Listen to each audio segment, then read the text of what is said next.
اس لیے اس دن مجھ پہ کثرت سے درود پڑھا کرو۔ فَإِنَّ صَلَاتَكُمْ مَعْرُوضَةٌ عَلَيَّ، اس لیے کہ تمہارا درود مجھ تک پہنچایا جاتا ہے۔ صحابی نے پوچھا یا رسول اللہ کیف تعرض علیک صلاتنا وقد ارمت، ہمارا درود آپ تک کیسے پہنچایا جائے گا جبکہ آپ جب دنیا سے جائیں گے قبر میں جسم آپ کا ختم ہو جائے گا تو ہمارا درود آپ تک کیسے پہنچے گا؟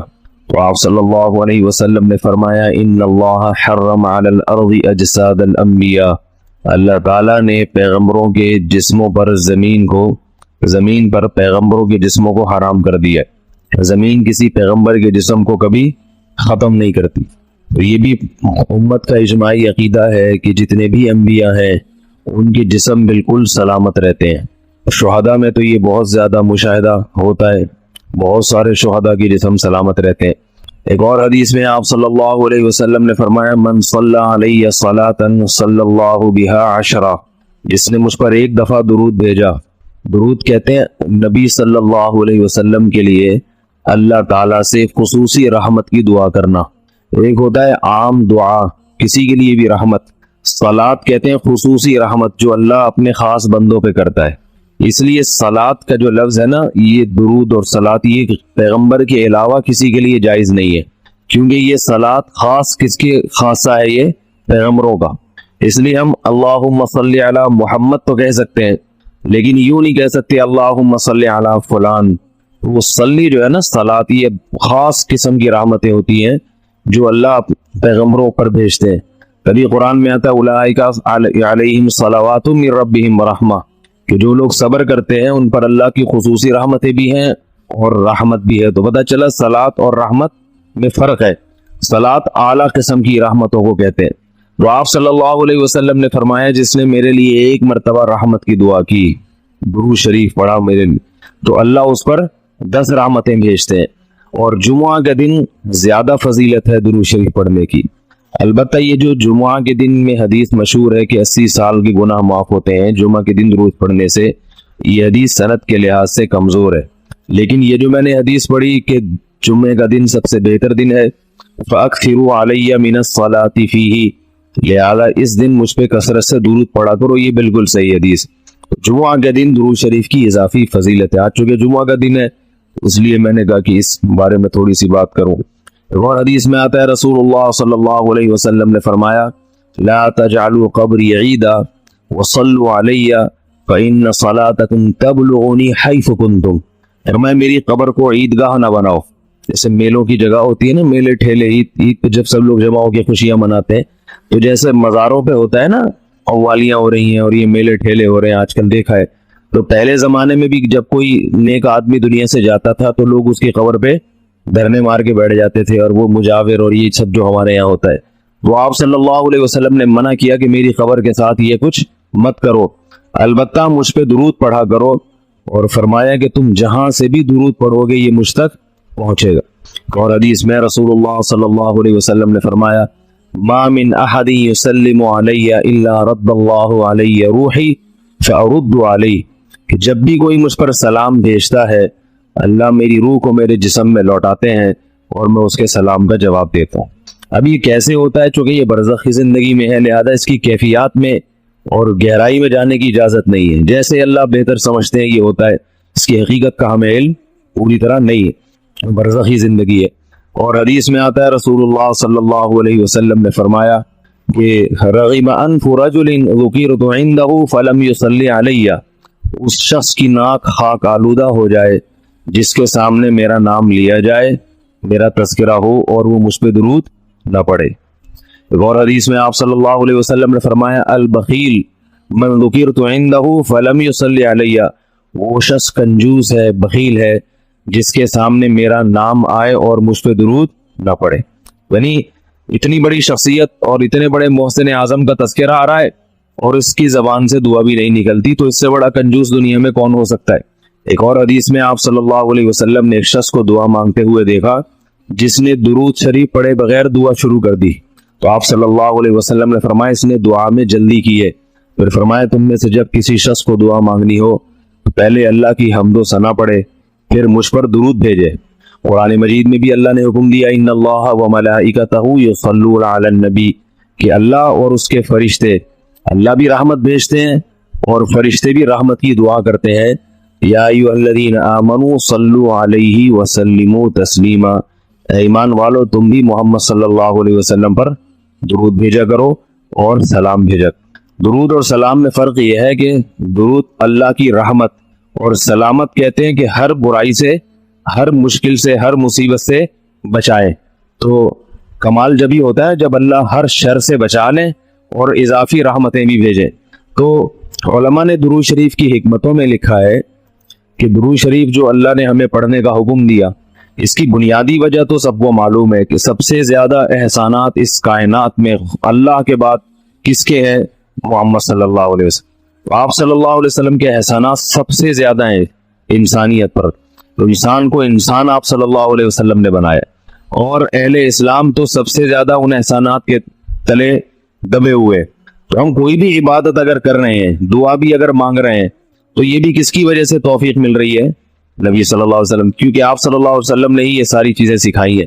تو ہر کام میں حکم یہ ہے کہ بھئی جس کا احسان ہے، جس کی وجہ سے تمہیں یہ رہنمائی ملی، پہلے اس کا بھی تو کچھ خیال کرو، اس کا بھی جو ہے نا اللہ سے اس کے لیے دعا مانگو تاکہ تمہاری طرف سے بھی کچھ شکر ہو۔ دوسری بات علماء نے لکھی ہے کہ اس میں حکمت یہ ہے کہ درود شریف پڑھنے سے توحید کا عقیدہ مضبوط ہوتا ہے۔ وہ درود شریف نبی سے دعا نہیں ہے بلکہ اللہ سے دعا ہے، کس کے لیے؟ نبی کے لیے۔ تو پتہ یہ چلا کہ نبی پر بھی اللہ کی رحمتیں ہوں گی، اور دعا کون مانگ رہا ہے؟ ہم مانگ رہے ہیں۔ تو اس میں نبی سے مانگنے کا دروازہ بند کر دیا کہ نبی سے مانگنے کا اسلام میں کوئی تصور نہیں ہے، بلکہ نبی کے لیے بھی اللہ سے مانگا جائے گا۔ تو جب نبی کے لیے بھی اللہ سے مانگنے کا حکم ہے تو اپنے لیے نبی سے کیسے مانگنے کا حکم ہو گیا؟ سمجھ میں آ رہی ہے بات کہ نہیں آ رہی؟ یعنی نبی کے لیے بھی کس سے مانگنے کا حکم ہے؟ اللہ سے۔ تو اپنے لیے کس سے مانگیں گے؟ بطریق اولا، بطریق اولا ہم پھر اللہ سے مانگیں گے۔ تو اس سے عقیدہ توحید مضبوط ہوتا ہے۔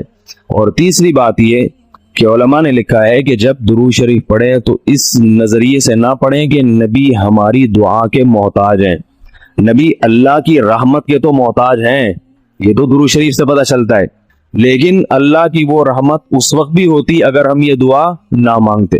تو ہمیں اس لیے ہے کہ ہم بھی انگلی کٹا کے شہیدوں میں نام لکھوا لیں۔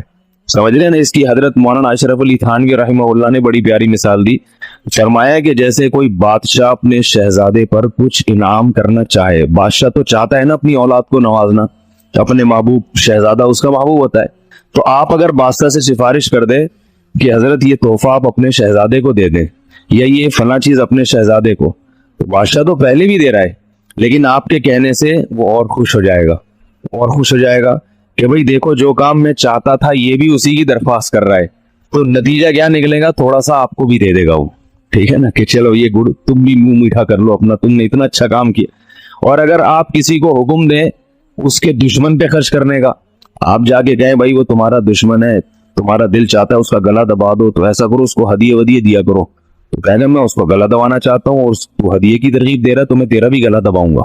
تو دشمن پہ خرچ کرنے کا جب حکم دیا جاتا ہے وہ اس سے سامنے والا غصے میں آتا ہے، دوست پہ خرچ کرنے کا، احسان کرنے کا جب آپ کسی کو کہیں گے تو وہ خوش ہوتا ہے۔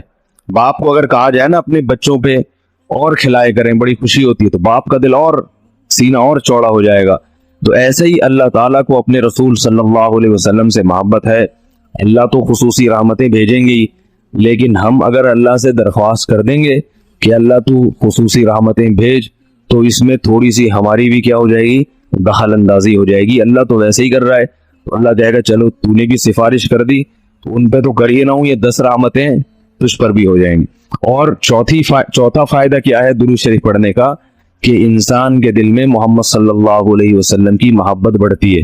انسان جس کے لیے دعا مانگتا ہے لاشعوری طور پہ نبی صلی اللہ علیہ وسلم کی جتنی زیادہ محبت ہوگی اللہ کی خود بخود اتنی ہی زیادہ ہوگی، کیونکہ نبی سے محبت اللہ ہی کی وجہ سے ہوتی ہے، یہ الگ الگ چیز نہیں ہے، اللہ کے رسول ہے نا، اسی وجہ سے تو ہے۔ تو جتنی محبت بڑھے گی اللہ کی محبت اتنی زیادہ۔ اور پانچواں فائدہ کہ جتنی نبی کی محبت ہوگی، انسان کو جس سے محبت ہوتی ہے اس کی اتباع آسان ہوتی ہے۔ بغیر دلیل کے بھی مانتا چلا جاتا ہے. جس سے نفرت ہوتی ہے نا اس سے ہر بات پہ دلیل، کیوں بھائی ایسا کیوں ہے. اور اگر محبت ہو تو وہ کوئی کام کا کہے تو سمجھ میں آئے نہ آئے انسان کہتا ہے بس کر لو. صحابہ کرام کی محبت کے جو واقعات ہیں، حضرت انس رضی اللہ تعالی عنہ جب بھی کھانا پکتا تھا اگر اس میں لوکی یا کدو پکتا تو کدو کے ٹکڑے تلاش کر کر کے کھاتے تھے. لوگوں نے پوچھا کیوں بھائی؟ فرماتے ہیں کہ میں نے رسول اللہ صلی اللہ علیہ وسلم کو دیکھا ہے کہ کدو شوق سے کھاتے تھے آپ. تو نبی سے محبت تھی، کدو سے محبت ہو گئی. حالانکہ یہ شریعت کا حکم نہیں ہے لوکی اور کدو سے محبت کرو، یہ تو اپنی انسان کی اپنی رغبت ہوتی ہے، کسی کو کسی چیز سے، کسی کو کسی چیز سے. لیکن عشق کی انتہا ہوتی ہے تو انسان کو محبوب کی محبوب چیزوں سے بھی ہو جاتی ہے. تو ہمیں بھی اگر نبی صلی اللہ علیہ وسلم سے محبت ہوگی صلی اللہ علیہ وسلم، تو اگر کدو سے نہ بھی ہو تو کوئی اتنا مسئلہ نہیں ہے، لیکن فرائض واجبات سے تو ہو جائے گی نا، جو شریعت میں ضروری ہے، جن کی آپ صلی اللہ علیہ وسلم نے بہت تاکید کی ہے، ان سے تو ہوگی نا کم از کم. محبت نہیں ہے تو ہر وقت بیٹھ کے لوجی کی تلاش. داڑھی تک نہیں رکھے گا، داڑھی کا سمجھاؤ تو کہ بھائی کیوں بھائی، پھر یہ سمجھاؤ کہ بھئی آپ صلی اللہ علیہ وسلم کے اخلاق ایسے تھے، نہیں میری سمجھ میں نہیں آتے، ایسے کیسے اخلاق بنائے جا سکتے ہیں خادموں کے ساتھ. تو محبت ہو جاتی ہے تو سارے کام آسان ہو جاتے ہیں. تو درود شریف پڑھنے کا ایک فائدہ یہ بھی ہے. تو اس لیے ہمت کر کے علماء نے جو ایک نصاب بتاتے ہیں نا، روزانہ 100 دفعہ صبح 100 دفعہ شام. ویسے تو سب سے بہتر درود ابراہیمی ہے جو نماز میں ہم پڑھتے ہیں، آپ صلی اللہ علیہ وسلم نے سکھایا ہے. یہ نہ ہو مشکل لگے تو اتنا کر لو صلی اللہ علیہ وسلم. صحیح ہے نا؟ یہ 100 دفعہ پڑھ لے، کتنا ٹائم لگتا ہے اسے؟ صبح 100 دفعہ پڑھ لیا، 100 دفعہ شام کو پڑھ لیا. اور اگر پورا ہفتہ توفیق نہیں ملتی تو کم از کم جمعہ ہی کے دن پڑھ لے انسان. سمجھ رہے بات کو؟ نہیں سمجھ رہے بھائی؟ غلط نہیں آ رہی؟ جمعہ کا دن پڑھ لے انسان، اس میں زیادہ فضیلت ہے. اور یہ جو درود شریف ہے نا، یہ صلی اللہ علیہ وسلم پورا پڑھنا چاہیے. میں کل بھی بیان میں کہا تھا نا، ساشے آ رہے ہیں ہر چیز کے، تو جیسے سلام کے ساشے نا، سلام کرنا ہو نا اتنی سی آواز آتی ہے بس. تو درود شریف بھی حضور صلی اللہ علیہ وسلم نے فرمایا. لوگ کیا کہتے ہیں؟ حضور صلی اللہ علیہ وسلم نے فرمایا. بھائی صلی اللہ علیہ وسلم بول دو پورا. لکھنے میں بھی علماء نے بیان کیا ہے کہ مجلس میں، کسی مجلس میں جب آپ صلی اللہ علیہ وسلم کا نام آئے تو کم از کم ایک دفعہ درود شریف پڑھنا واجب ہے. بار بار واجب نہیں ہے، بار بار افضل ہے. مجلس میں جب ایک دفعہ نام آیا تو پہلی دفعہ بہرحال واجب ہے، یا کم از کم ایک دفعہ اس مجلس میں. بار بار پڑھنا ضروری نہیں ہے، بہتر ہے. تو یا تو پڑھے ہی نہیں، ایک دفعہ پڑھ لیا کافی ہے. لیکن پڑھے تو پھر ساشے نہ لے کر آئیں، درود شریف کو بگاڑے نہیں، پورا ہونا چاہیے صلی اللہ علیہ وسلم. اور اگر آپ کو ڈر یہ ہے کہ نہیں بار بار پڑھنے سے میری زبان گھس جائے گی، نقصان ہوگا اور توانائی کم ہو جائے گی، روزہ زیادہ لگے گا، تو ایک ہی دفعہ پڑھ لے مگر طریقے سے پڑھ لے، ساشے نہ لے کر آئے صلی اللہ علیہ وسلم، اس طرح نہ کرے. اسی طرح لکھنے میں بھی آپ صلی اللہ علیہ وسلم کا جب نام آئے، مجلس ایک ہے تو ایک دفعہ کہہ دے آدمی زبان سے. لکھنا واجب نہیں ہے، آپ صلی اللہ علیہ وسلم کے نام کے ساتھ درود شریف لکھنا واجب نہیں ہے، افضل ہے. تو یا تو اگر یہ ڈر ہے کہ میں نے لکھ دیا پورا نام تو میرا پین گھس جائے گا، سیاہی کا خرچہ زیادہ آئے گا، پیسے زیادہ بھرنے پڑیں گے مجھے، مہنگائی کا دور ہے، اتنی سیاہی میں افورڈ نہیں کر سکتا، تو پورا نام ہی نہ لکھے، یعنی درود شریف لکھے ہی نہیں. لیکن اگر لکھنا ہے تو چھوٹا سا سواد نہ ڈالے. سمجھ رہے بات؟ باقی ساری چیزیں پوری ہیں. یہ نہیں کہ والد محترم میں صرف واؤ لکھ دیا، اب خود ہی سمجھ جائیں گے والد کی بات چل رہی ہے، ٹھیک ہے نا. زید کا نام آیا تو زے لکھ دیا، کبھی ہوتا ہے ایسے؟ ہوتا ہوگا شاید آپ کے یہاں. اور جتنی باتیں آ رہی ہیں صرف ساشے پیش کر دی، ایسا نہیں ہے. جب درود شریف لکھنے کی بات آتی ہے تو صرف چھوٹا سا سواد ڈال دیا. تو بھائی اتنی تکلیف اگر ہو رہی ہے تو نہ لکھو، کوئی فرض تھوڑی ہے. لیکن اگر لکھنا ہے تو احترام کا تقاضا کیا ہے؟ پورا نام لکھا جائے صلی اللہ علیہ وسلم. دیکھو حدیث کی اتنی بڑی بڑی کتابیں محدثین نے جو لکھی ہیں، کتنی بڑی بڑی کتابیں. جب بھی آپ صلی اللہ علیہ وسلم کا نام آئے گا تو محدثین پورا درود شریف لکھتے ہیں صلی اللہ علیہ وسلم. کسی حدیث کی کتاب میں، امام بخاری کی ہو، امام مسلم کی ہو، یا ابن ماجہ ہو، یا سیاہ ستہ کی جتنی کتابیں اس کے علاوہ بھی ہیں، جب درود ہوگا تو پورا صلی اللہ علیہ وسلم ہوتا ہے. تو لکھنے میں بھی اس کا اہتمام کرنا چاہیے، پورا نام لکھ دیا جائے. یہ جو میں کہہ رہا ہوں نا قلم گھس جائے گا اور یہ ہو جائے گا، یہ تو بخیل آدمی کے لیے، ورنہ کس قلم تھوڑی گھستا ہے. لکھنے پورا تحریر لکھ رہے ہو، جب بھی نام آئے صلی اللہ علیہ وسلم پورا لکھنا چاہیے. اللہ تعالیٰ عمل کی توفیق عطا فرمائے. ایک چھوٹی سی آخر میں بات سن لیں کہ آپ صلی اللہ علیہ وسلم کا جو لقب ہے نا، لوگ مختلف ناموں سے پکارتے ہیں. کوئی کہتا ہے حضور اکرم صلی اللہ علیہ وسلم نے فرمایا، یہ بھی ٹھیک ہے، آپ سب سے اکرم ہیں. کوئی کہتا ہے سرور دو عالم صلی اللہ علیہ وسلم نے فرمایا. کوئی کہتا ہے حضور صلی اللہ علیہ وسلم نے فرمایا. یہ سب ٹھیک ہے نام، لیکن سب سے بہترین جو نام آپ کے لیے ہے رسول اللہ صلی اللہ علیہ وسلم، کیونکہ اس سے بڑا لقب کوئی بھی نہیں ہے. رسول اللہ کا مطلب اللہ کے سفیر، تو یہ سب سے بڑا منصب ہے. اس لیے عام استعمال میں جو صحابہ کا بھی طریقہ تھا، نبی اللہ، صحابہ کیا کہتے تھے؟ نبی اللہ یا رسول اللہ. تو محدثین بھی جو لفظ آپ کے لیے استعمال کرتے ہیں رسول اللہ صلی اللہ علیہ وسلم یا نبی اللہ، تو عام استعمال میں یہ زیادہ بہتر ہے. وہ بھی ٹھیک ہے، سرور کائنات، حضور اکرم، شفیع المسلمین، سب صحیح ہے، لیکن ہوتا ہے نا جب بہت سارے آپشن ہو تو انسان سیلیکٹ کرتا ہے سب سے بہترین کو. تو سب سے بہترین لفظ آپ کے لیے کیا ہے؟ رسول اللہ. یہ سب سے بہترین لفظ. ریان صاحب نے پشاور سے پوچھا ہے جی، کچھ لوگوں کا کہنا یہ ہے کہ دعا کے بعد ہاتھوں کو منہ پر نہیں پھیرنا چاہیے، اس بارے میں رہنمائی فرما دیجیے. اس بارے میں ہمارے پاس حدیث موجود ہے، سنن ترمذی کی حدیث ہے، حضرت عمر بن خطاب رضی اللہ عنہ سے روایت ہے رسول اللہ صلی اللہ علیہ وسلم سے، اذا رفع یدیہ فی الدعاء لم یحطہما حتی یمسح بہما وجہہ، اور دوسری روایت میں لم یردہما حتی یمسح بہما وجہہ، کہ آپ صلی اللہ علیہ وسلم جب دعا کے لیے ہاتھ اٹھاتے تو اپنے چہرے پر جب تک ہاتھ پھیر نہ لیتے تو ہاتھ نیچے نہ کرتے. روایت اگرچہ ضعیف ہے لیکن اس کے مطابعات اور شواہد اس روایت کے موجود ہیں، جس کی وجہ سے قابل قبول ہے، اور مسئلہ کوئی اتنی اہمیت کا حامل بھی نہیں ہے کہ اس کے لیے کوئی بہت زیادہ مضبوط حدیث چاہیے. لیکن اس سے اتنا ہو جاتا ہے کہ اگر کوئی یہ عمل کرتا ہے تو اس کو بدعت نہیں کہا جائے گا اور غیر ثابت شدہ عمل نہیں ہے یہ. کیا فرض نماز کے بعد امام کا ہاتھ اٹھا کر اجتماعی دعا کرنا اور مقتدیوں کا آمین کہنا درست ہے؟ اگر کوئی شخص امام کے ساتھ اجتماعی دعا میں شریک نہ ہو اور اپنے اذکار کرتا رہے یا اٹھ کر چلا جائے تو کیا حکم ہے؟ ابو عبیدہ. دیکھیے، فرض نماز کے بعد جو ہمارے بر صغیر میں مساجد میں ائمہ حضرات کا دعا کا ایک معمول ہے، یہ ہمیں نبی صلی اللہ علیہ وسلم سے اس کا ثبوت نہیں ملتا.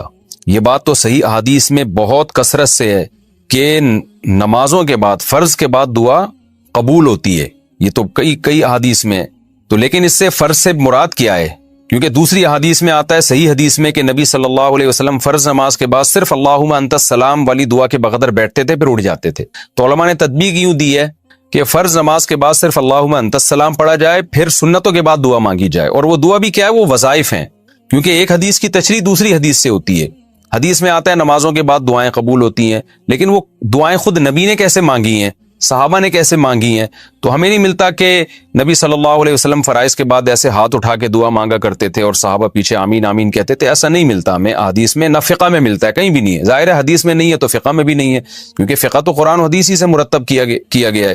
تو اس لیے ہمیں جو دعائیں ملتی ہیں وہ وظائف ہیں. یعنی نبی نے آیت الکرسی پڑھی، اللہم لا مانع لما اعطیت ولا معطی لما منعت ولا ينفع ذا الجد منک الجد، مخصوص الفاظ کی دعائیں ہیں جو ہاتھ اٹھائے بغیر ہیں. تو اس لیے فرض نماز کے بعد صرف اللہم انت السلام پڑھنا چاہیے، پھر سنتیں پڑھیں، پھر یہ مخصوص وظائف پڑھیں. اور اگر کسی نے فرض نماز کے بعد ہی سارے وظائف پڑھ لیے تو بھی گنجائش ہے اس کی، بعض علماء اس کے بھی قائل ہیں.